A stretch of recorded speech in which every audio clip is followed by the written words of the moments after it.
Selamat pagi saudara-saudaraku yang terkasih dalam Yesus Kristus. Berjumpa lagi bersama saya Ignatius Dwi Cahyo Jiwandono dalam pertemuan katekumen yang pertama ini.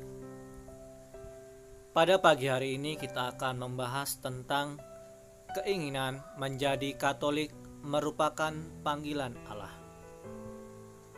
Saudara-saudaraku yang terkasih, sebelum kita memulai materi kita pada pagi hari ini, saya akan memberitahukan bahwa buku yang kita akan pakai yaitu tentang mengikuti Yesus Kristus. Buku ini merupakan buku pegangan bagi calon baptis. Nanti kita akan membahas dari buku ini. Oleh karena itu, marilah saudara-saudaraku yang terkasih, sebelum kita memulai materi kita pada pagi hari ini, kita awali dengan doa pembuka. Marilah kita berdoa dalam nama Bapa dan Putra dan Roh Kudus. Amin. Allah Bapa yang Maha Pengasih, Engkau telah mendampingi jalan hidup kami sampai saat ini. Teguhkanlah keinginan kami untuk menjadi seorang Kristen Katolik. Kami percaya Engkau sendiri yang telah memanggil kami menempuh jalan keselamatan. Dampingilah kami agar selalu mengikuti kehendak-Mu, kini dan sepanjang masa. Amin. Kemuliaan kepada Bapa dan Putra dan Roh Kudus, seperti pada permulaan, sekarang, selalu, dan sepanjang segala abad. Amin. Terpujilah nama Yesus, Maria, dan Santo Yosef, untuk selama-lamanya. Dalam nama Bapa dan Putra dan Roh Kudus. Amin. Saudara-saudara terkasih, sebelum kita memulai, saya akan membacakan cerita pengalaman hidup seseorang yang merupakan panggilan untuk menjadi seorang Katolik. Mari kita dengar bersama-sama. Pardi, Diki, dan Purwo sekolah di SD Kanisius. Semua guru di SD itu beragama Katolik. Para guru itu hidup rukun dan saling menolong, juga ramah dan dekat dengan semua murid. Melihat cara hidup para guru mereka, ketiga anak itu sangat terkesan hatinya. Mereka pun ingin hidup seperti para guru mereka. Timbullah keinginan di hati ketiga anak itu untuk mengikuti cara hidup para guru mereka dan menjadi Katolik. Keinginan ketiga anak itu untuk menjadi Katolik disampaikan kepada teman-temannya yang lain. Teman-temannya ada yang tertarik dan ada juga yang tak ambil pusing. Melihat niat ketiga anak itu, orang tua mereka dan tetangga lainnya merasa heran. Hal ini dapat dipahami karena waktu itu memang belum ada seorang Katolik pun di desa mereka. Keinginan ketiga anak itu menjadi kuat karena mereka saling merasa dekat, bersahabat, dan bercita-cita sama. Mereka tertarik untuk menjadi Katolik karena teladan dan kesaksian cara hidup para guru mereka. Nah, saudara-saudara yang terkasih, dari pengalaman tersebut kita bisa mengambil kesimpulan bahwa kesaksian seseorang dapat menumbuhkan keinginan orang lain untuk mengikuti jalan hidup yang dipilihnya. Jadi ketika Pardi, Diki, dan Purwo dia ingin menjadi Katolik, pertama-tama dia melihat bahwa seorang guru tersebut mungkin dalam pembawaannya ketika dia mengajar agama, Pardi dan Diki itu merasa tertarik. Dan akhirnya Pardi, Diki, dan Purwo itu juga memiliki keinginan dalam dirinya bahwa ia ingin menjadi seorang Katolik. Nah, dari cerita tersebut kita juga bisa memetik kesimpulan bahwa kita yang berada di sini yang mengikuti pertemuan calon katekomen ini, bahwa kita untuk menjadi Katolik itu haruslah dalam diri kita. Mungkin kita di awal melihat bahwa kita tertarik oleh seseorang, misalkan ketua lingkungan, atau mungkin mengikuti suami karena suami kita Katolik. Namun untuk menjadi seorang Katolik itu haruslah timbul dalam diri. Di awal kita boleh mengikuti bahwa saya tertarik dengan itu, saya ingin menjadi seorang Katolik. Tapi lama-kelamaan haruslah timbul dalam diri kita. Jadi saya memohon kepada saudara terkasih, untuk menjadi seorang Katolik haruslah timbul dari kesadaran diri masing-masing. Seperti yang kita dengar dari cerita pengalaman tersebut, bahwa dia menginginkan untuk menjadi seorang Katolik timbul dalam diri dia masing-masing. Walaupun di awal dia melihat bahwa dia tertarik untuk mengikuti agama Katolik itu melalui dari guru agamanya. Tapi saya yakin dari cerita pengalaman ini mereka tertarik itu mengikuti Kristus itu dari dalam diri mereka masing-masing. Jadi sekali lagi saya mohon untuk mengikuti Kristus itu timbul di dalam diri saudara-saudara terkasih. Nah, sekarang kita akan melihat 4 pokok pengajaran iman Katolik. Itu apa saja? Yang pertama, apa yang diimani? Dan yang kedua, bagaimana iman itu diungkapkan? Ketiga, bagaimana iman itu diwujudkan? Dan yang terakhir, bagaimana kita berrelasi dengan yang diimani? Nah, ini merupakan 4 pokok pengajaran iman Katolik. Dari apa yang kita alami, kita imani, kemudian bagaimana kita ungkapkan iman kita itu. Setelah itu, iman kita itu mau diwujudkan seperti apa, kita mau mewujudkan apa. Dan yang terakhir, bagaimana kita berrelasi dengan iman itu sendiri. Nah, ini adalah merupakan 4 pengajaran iman Katolik. Nah, sekarang kita akan membahas apa yang diimani Gereja Katolik.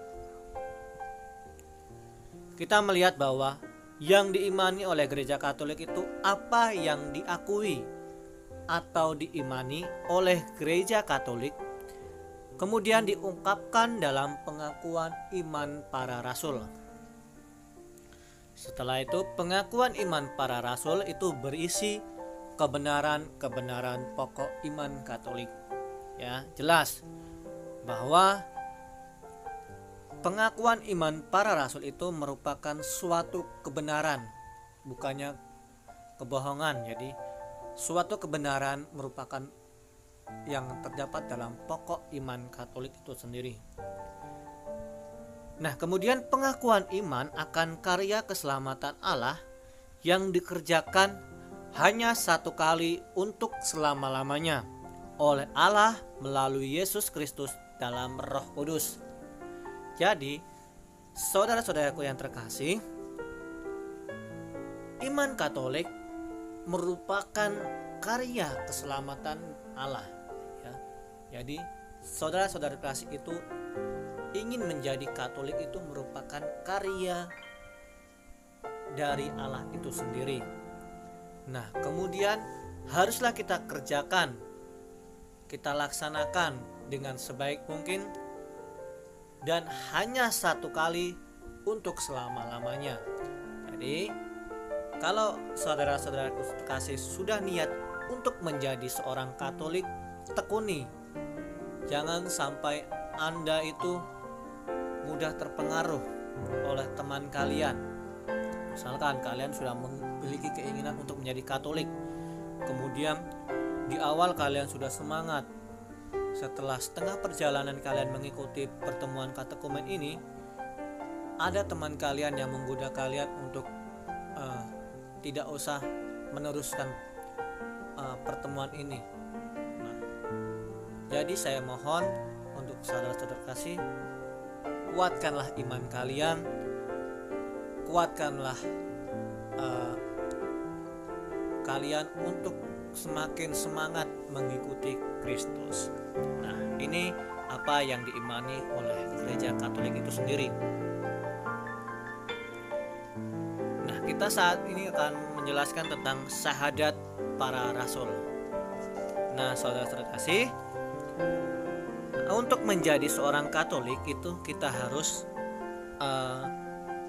menghafal doa syahadat para rasul. Jadi saya mohon untuk di rumah kalian masing-masing hafalkanlah doa syahadat para rasul, karena ini merupakan doa wajib sebagai seorang Katolik.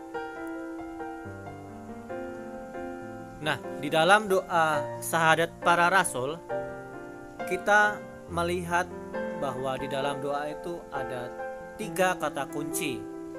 Yang pertama, aku percaya akan Allah Bapa. Yang kedua, aku percaya akan Yesus Kristus Putra yang tunggal.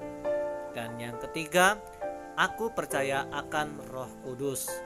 Nah, di dalam ketiga itu terdapat doa-doa yang harus kalian hafalkan untuk sebagai pegangan kalian sebagai seorang Katolik.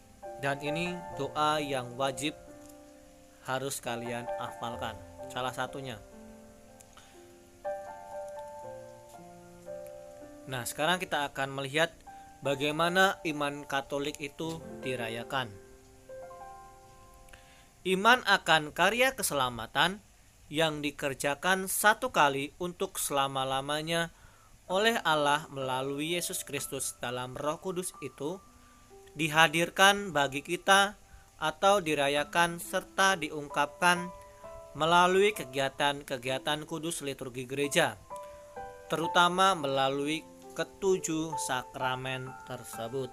Nah, jadi iman Katolik itu kita rayakan bisa melalui kegiatan-kegiatan kita di dalam liturgi gereja. Misalkan nanti ketika kalian sudah sah menjadi seorang Katolik,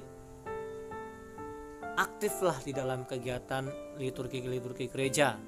Contohnya, kalian bisa mengikuti kegiatan-kegiatan yang ada di dalam gereja, latihan kur, kemudian misalkan ada yang tertarik untuk menjadi lektor, kemudian nanti yang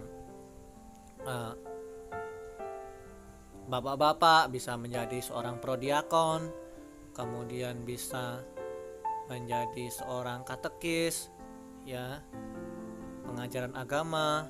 Nah, ambillah semua itu, kemudian bisa ikut dalam kegiatan di lingkungan. Jadi saya mohon untuk saudara-saudaraku yang hadir atau yang mengikuti pembelajaran pertemuan kita Katekumen ini, saya mohon ketika nanti kalian sudah sah menjadi seorang Katolik, cobalah ambil kegiatan yang positif, kegiatan yang rohani, kegiatan-kegiatan yang terlibat dalam kegiatan menggereja. Dan yang paling utama adalah kalian harus bisa menerimakan atau bisa melalui ketujuh sakramen tersebut. Nanti akan saya jelaskan 7 sakramen tersebut. Nah, ketujuh sakramen dalam gereja Katolik itu apa saja? Yang pertama sampai ketiga itu merupakan sakramen pembaptisan, sakramen penguatan atau krisma, dan sakramen ekaristi. Nah, ketiga sakramen ini merupakan sakramen inisiasi atau merupakan sakramen yang paling pokok di dalam gereja Katolik, ya. Jadi setelah nanti kalian selesai mengikuti pembelajaran ini, kalian akan menerimakan sakramen pembaptisan, ya, atau sakramen baptis. Kemudian setelah kalian menerima sakramen pembaptisan, kalian akan mendapatkan sakramen penguatan atau krisma. Nah, sakramen Ekaristi itu seperti yang kita ikuti di gereja ini, kita menerimakan komuni kudus atau yang disebut dengan ketika kita menerimakan komuni itu. Ini adalah merupakan 3 sakramen inisiasi. Kemudian kita melihat lagi 4 dan 5 itu adalah sakramen tobat dan sakramen pengurapan orang sakit. Nah, sakramen tobat dan sakramen pengurapan orang sakit itu merupakan sakramen penyembuhan. Nanti biasanya kalau gereja Katolik itu biasanya menerimakan sakramen tobat itu paling banyak 1 tahun itu 2 kali, ya, ketika menjelang Paskah dan ketika akan menjelang Natal. Kalian diwajibkan untuk menerimakan sakramen tobat. Nah, kemudian sakramen pengurapan orang sakit.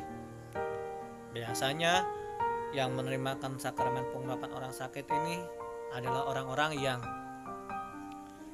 sakit, jelas ya.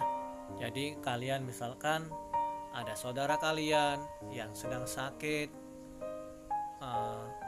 misalkan dia mau minta sakramen pengurapan orang sakit, kalian boleh menghadap Romo untuk meminta memberikan sakramen pengurapan orang sakit.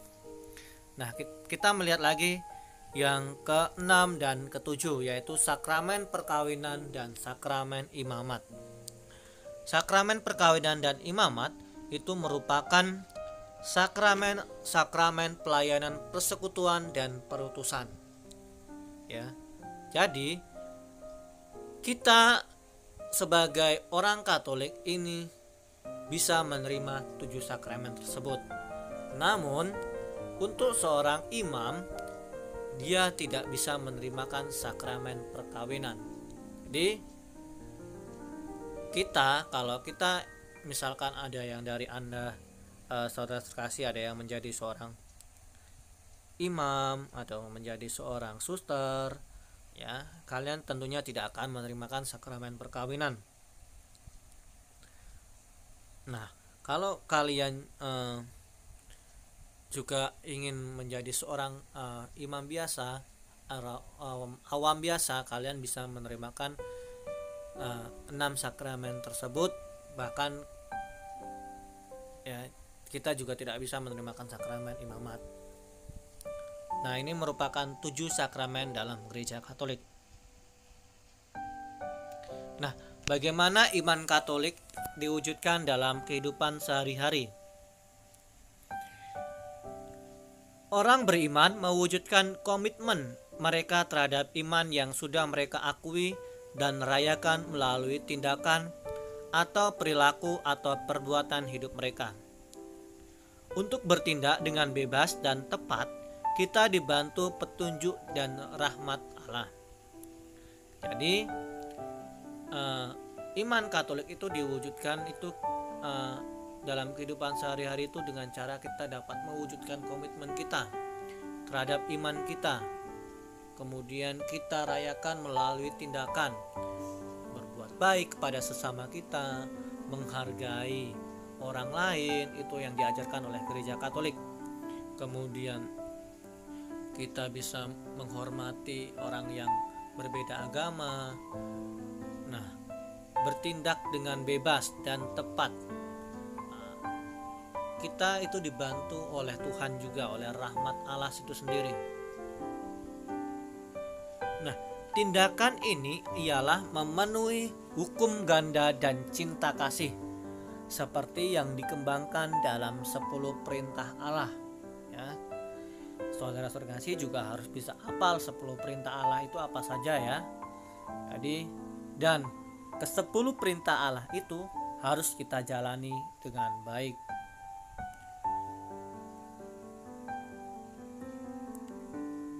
Nah, bagaimana kita berdialog atau berelasi secara mandiri yang diimani? Orang beriman Katolik itu dipanggil untuk berdialog dengan Allah dalam doa. Ungkapan doa yang istimewa adalah doa yang diajarkan oleh Yesus sendiri yaitu doa Bapa kami. Di dalam permohonan doa Bapa kami terdapat keseluruhan isi harapan kita yang dianugerahkan Bapa Surgawi kepada kita. Nah, jadi selain doa syahadat para rasul, 10 perintah Allah, kita juga diharapkan untuk hafal doa Bapa kami. Inilah merupakan doa yang paling pokok di dalam gereja Katolik. Selain itu ada doa Salam Maria, kemuliaan. Nah, itulah yang harus kalian hafalkan atau kalian sudah diwajibkan oleh gereja Katolik itu sendiri. Nah, kita akan melihat doa Bapa kami. Nah, di dalam doa Bapa kami itu terdapat 3 permohonan yang berpusat pada Allah. Ingat ya, dalam doa Bapa kami itu terdapat isi-isi pokok. Yang pertama, 3 permohonan yang berpusat pada Allah. Itu apa saja? Bapa kami yang ada di surga, yang pertama itu dimuliakanlah namamu, datanglah kerajaanmu, dan jadilah kehendakmu di atas bumi seperti di dalam surga. Nah, ini merupakan 3 permohonan yang berpusat pada Allah. Kemudian yang kedua, ada 4 permohonan yang mempersembahkan kemalangan dan harapan kita. Yang pertama, berilah kami rezeki pada hari ini. Kedua, dan ampunilah kesalahan kami seperti kami pun mengampuni yang bersalah kepada kami. Dan yang keempat, dan janganlah masukkan kami ke dalam pencobaan. Dan yang terakhir, tetapi bebaskanlah kami dari yang jahat. Amin. Ya, jadi di dalam doa Bapa kami itu terdapat 3 permohonan yang berpusat pada Allah dan 4 permohonan yang mempersembahkan kemalangan dan harapan kita. Nah, ini untuk doa Bapa kami. Nah, sekarang saya akan menjelaskan keinginan kita untuk menjadi Katolik. Keinginan seseorang untuk menjadi Katolik haruslah merupakan satu keputusan yang bebas. Jadi, kalian ingin menjadi Katolik itu merupakan keputusan yang bebas. Tidak ada paksaan dari orang lain. Misalkan ada paksaan dari suami, kalian harus, kamu harus ikut saya untuk menjadi seorang Katolik. Misalkan orang tua kalian, misalkan ada saudara kalian, kamu harus ikut menjadi Katolik. Tidak. Jadi menjadi Katolik itu merupakan suatu keputusan dari pribadi kita masing-masing. Ya. Kalian menjadi Katolik itu seperti yang saya katakan tadi, haruslah menurut keyakinan kalian masing-masing. Kalau kalian sudah mengikuti ini, mantapkanlah diri kalian untuk menjadi seorang Katolik. Dalam memilih suatu agama, tak seorang pun mau dipaksa atau ditekan dari luar. Sebab kita hanya dapat memeluk satu agama dengan sungguh-sungguh. Ya. Jika kalian sudah berpegang teguh untuk menjadi Katolik, ya tekunilah agamamu, agama Katolik itu. Sehingga nanti ketika kalian sah untuk menjadi Katolik, itulah agamamu. Tidak ada orang memiliki 2 agama, 3 agama ya. Jadi hanya satu agama yang harus kalian sungguh-sungguhi. Suatu keyakinan timbul dalam hati kita kalau kita mendengar dan mengalami hal-hal tertentu, lalu sampai pada kesimpulan bahwa hal itu baik dan benar. Untuk sampai pada kesimpulan bahwa agama atau iman Katolik itu baik dan benar, maka diperlukan usaha untuk memahami dan menghayati, serta atau mengaplikasikan dalam hidup pokok-pokok ajaran iman Katolik. Ya. Jadi kalau kalian itu sudah niat untuk menjadi seorang Katolik, ya diperlukan usaha yang baik untuk memahami serta menghayati, kemudian mengaplikasikan dalam kehidupan kalian sehari-hari. Nah, usaha untuk memahami dan menghayati pokok-pokok ajaran iman Katolik dilakukan melalui pertemuan-pertemuan pendampingan serta latihan-latihan pembiasaan.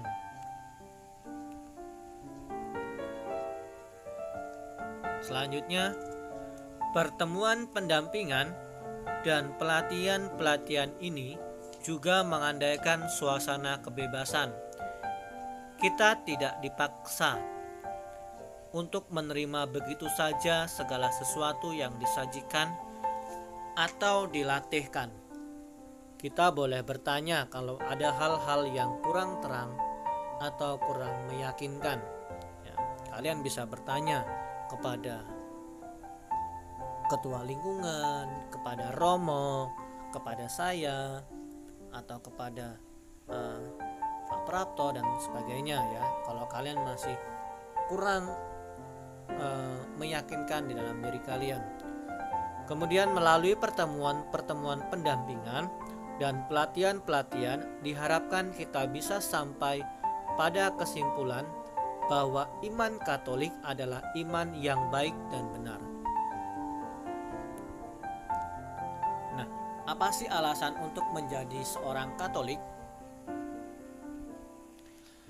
Walaupun tidak ada paksaan dari luar dan kita akan menjadi orang Katolik dengan sukarela, namun masih perlu juga kita memeriksa hati kita sendiri ya.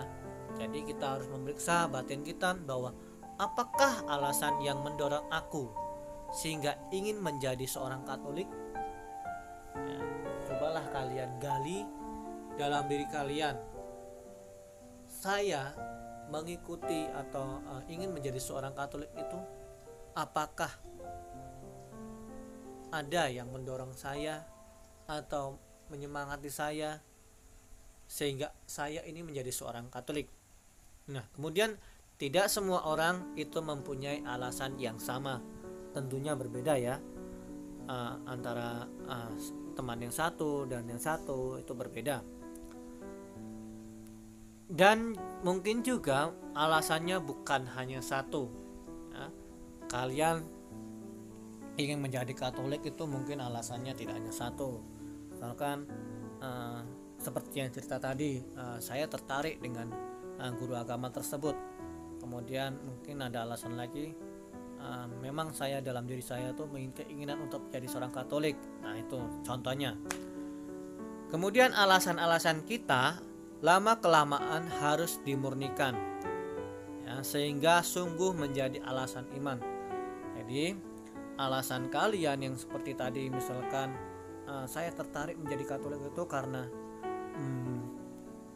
tertarik dengan guru agama tersebut.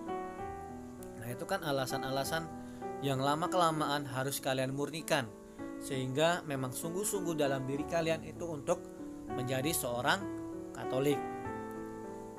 Nah, kalau sekarang iman kita masih lemah dan kabur, maka boleh diharapkan bahwa selama masa persiapan ini, iman kita akan menjadi semakin teguh dan sadar. Jadi, dalam pertemuan ini, semoga kalian nanti semakin semangat, semakin teguh, dan sadar bahwa saya itu memang benar-benar ingin menjadi seorang Katolik. Agar menjadi alasan iman, maka perlu proses, butuh waktu, butuh pemahaman atau pengetahuan dan latihan-latihan pembiasaan untuk dapat menghayati iman Katolik. Oleh karena itu, dalam pertemuan pendampingan kita akan berusaha mendalami dan menghayati, kemudian atau menerapkan dalam hidup pokok-pokok ajaran iman Katolik secara bertahap ya. Jadi kita nanti dalam pertemuan ini kita akan secara bertahap untuk mendalami materi-materi yang akan kita pelajari. Melalui pendalaman-pendalaman dan pelatihan-pelatihan secara bertahap, diharapkan alasan seseorang menjadi Katolik akhirnya menjadi alasan iman. Nah, Kemudian 3 usaha untuk memurnikan alasan menjadi Katolik.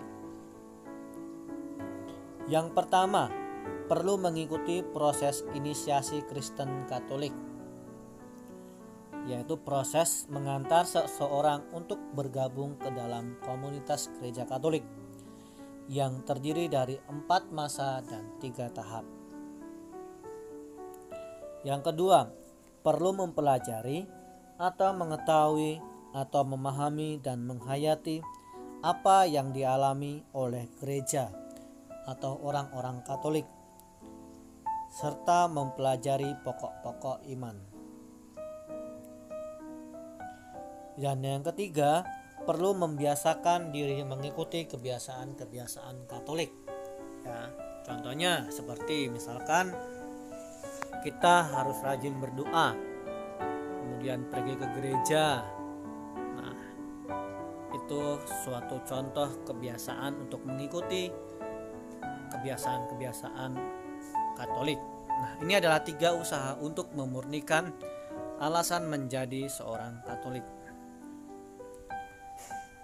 Nah, saudara-saudara yang terkasih, hanya ini yang bisa saya bagikan kepada saudara-saudara terkasih. Semoga pertemuan ini sungguh menghayati atau sungguh menyadarkan kalian untuk semakin semangat dalam mengikuti pembelajaran kita.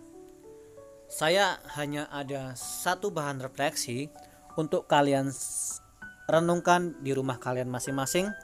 Sebelum kita mengakhiri dengan doa penutup, saya mengajak untuk saudara-saudara terkasih, renungkan di dalam diri kalian, apakah saya ini sudah serius atau sudah keinginan saya sendiri untuk menjadi seorang Katolik? Nah, cobalah kalian renungkan di dalam diri kalian sambil kalian berdoa kepada Tuhan. Mintalah kepada Tuhan untuk kekuatan, perlindungan kekuatan, iman yang kuat, agar kalian ini benar-benar serius dalam mengikuti atau menjalankan perintah Tuhan dengan cara untuk menjadi seorang Katolik. Nah, itu untuk bahan kita refleksi kalian di rumah kalian masing-masing. Nah, saudara-saudara dikasih, kalau kalian misalkan masih ada yang belum jelas, boleh kalian tanyakan dengan saya ya. Bisa kalian chat pribadi ke WA saya, nanti akan saya usahakan untuk saya jawab pertanyaan dari saudara-saudara yang terkasih. Nah, untuk mengakhiri pertemuan pada hari ini, mari kita akhiri dengan doa penutup. Allah Bapa yang Maha, dalam nama Bapa dan Putra dan Roh Kudus, amin. Allah Bapa yang Maha Tahu, Engkau mengisi hati kami. Kami telah berupaya untuk menjawab panggilan-Mu dengan mengikuti Yesus menjadi seorang Katolik. Kami masih harus menempuh jalan yang panjang. Dampingilah kami selalu agar dapat tahan uji dalam menghadapi segala tantangan. Kami serahkan hidup kami ini kepada kehendak dan penyelenggaraan-Mu. Semua ini kami mohon dengan pengantaraan Kristus, Tuhan dan Juru Selamat kami. Amin. Bapa kami yang ada di surga, dimuliakanlah nama-Mu, datanglah kerajaan-Mu, jadilah kehendak-Mu di atas bumi seperti di dalam surga. Berilah kami rezeki pada hari ini, dan ampunilah kesalahan kami, seperti kami pun mengampuni yang bersalah kepada kami. Dan janganlah masukkan kami ke dalam pencobaan, tetapi bebaskanlah kami dari yang jahat. Amin. Dalam nama Bapa dan Putra dan Roh Kudus, amin. Ya, sekali lagi saya mengucapkan banyak terima kasih kepada saudara-saudara sekalian yang telah setia dalam pembelajaran kita pada pagi hari ini.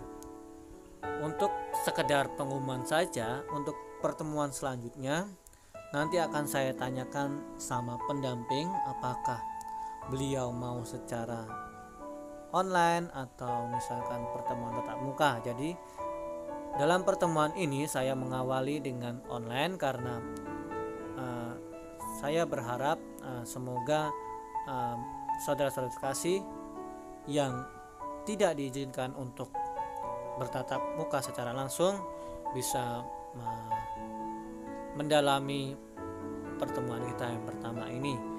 Untuk pertemuan selanjutnya minggu depan saya akan tanyakan dulu dengan pendampingnya apakah mau secara online atau secara tatap muka.